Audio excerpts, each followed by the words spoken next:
God who is the creator of everything. And then God gave us up after he had formed us. And as spirits, we were birthed. And that spirit that you thought was the human spirit, as though it was created by humans, it is the God spirit, right? Not in you, but in the flesh. Now follow that. Now that spirit can be broken. That spirit can be preserved as long as it remains in God. But when that spirit is put into the flesh, and the flesh is given authority over that spirit, because the flesh is not trained on proper maintenance of that spirit, it then takes the spirit to wrong places and to wrong conditions. And the spirit can be broken, develop some fractures, because dominion has been shifted from the spirit to the flesh, and yet the flesh is not trained on how to maintain the spirit. It is the spirit trained to maintain the flesh. So the issue of seniority must always be known in the committee called you. You are a committee. There must be continuous submission of the flesh to the spirit.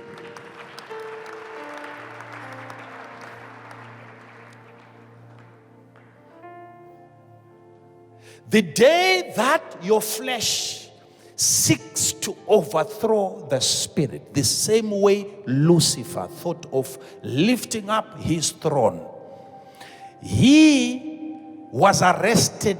Therefore, your flesh ought to be arrested and be retained back to its position. That is why the Bible talks about pulling down a stronghold and every high thing that seeks to exalt itself above the knowledge of God.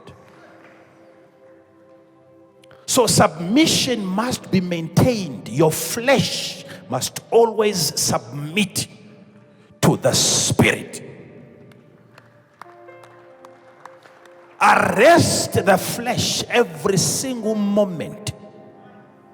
When the flesh is about to make a decision, you arrest the flesh by arresting any fleshly decision. When the flesh looks at a girl and all that the flesh considers is beauty, find ways of arresting the flesh. How do you arrest the flesh? By arresting the decisions of the flesh. Submit to the spirit and let the spirit make the decision. Even the prophet, at one point, he almost anointed and wasted the oil on a wrong king, because Samuel the prophet had looked and considered the outlook, the outward appearance. Sida, let me ask you a question. All of us, we know that a prophet is somebody who sees on behalf of God. You speak on behalf of God, right? When you look at somebody, you have to see through the eyes of God. That is what makes you a prophet. But how come God came and rebuked the prophet?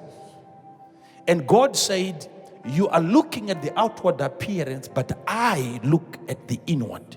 Who is saying I? Which means the prophet had used himself, not him, God.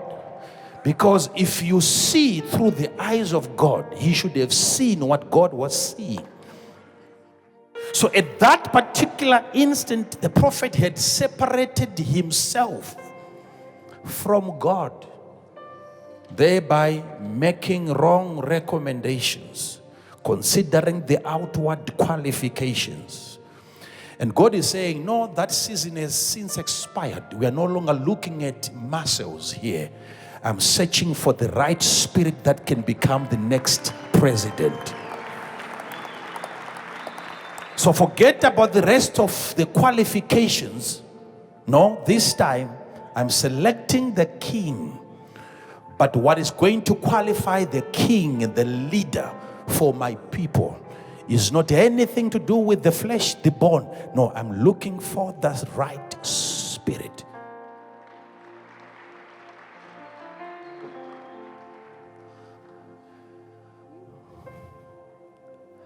Why is God saying, I don't look at what we are looking at?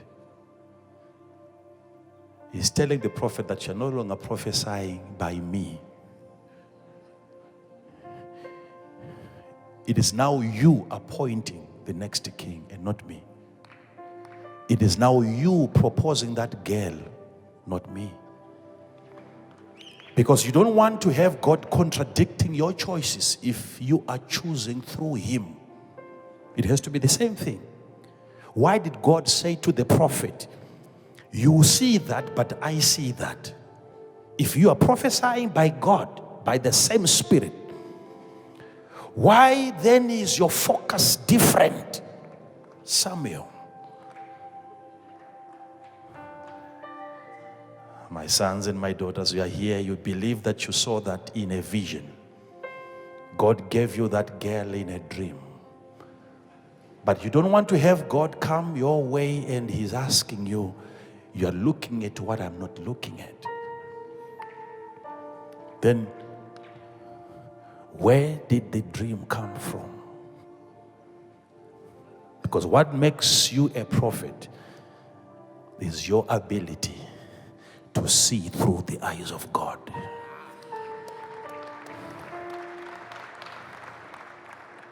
But the moment God tells you, I'm seeing something different from what you're seeing, he's telling you, you have a different set of eyes.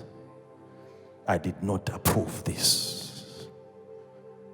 Follow me, follow me, follow me. Before you leave today, I'll try by all means to make you understand what a woman is and what a man is before you marry, okay?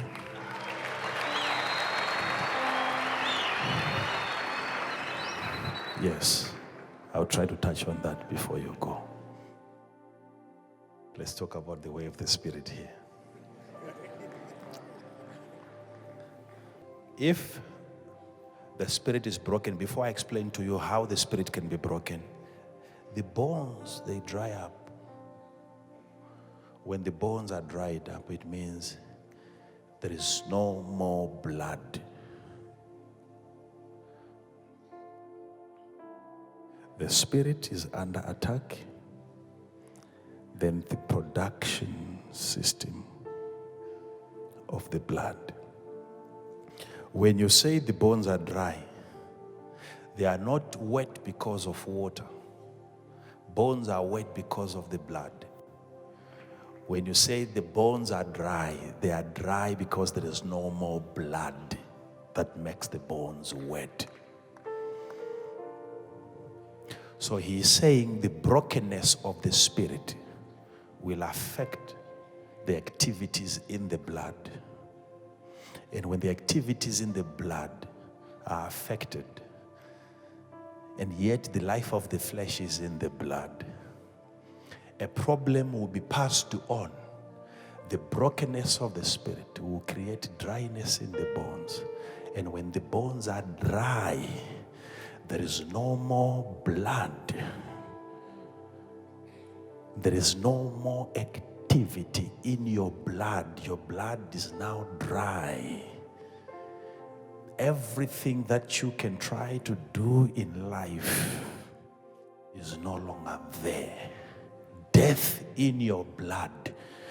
It means there is no more information being handed over to the flesh.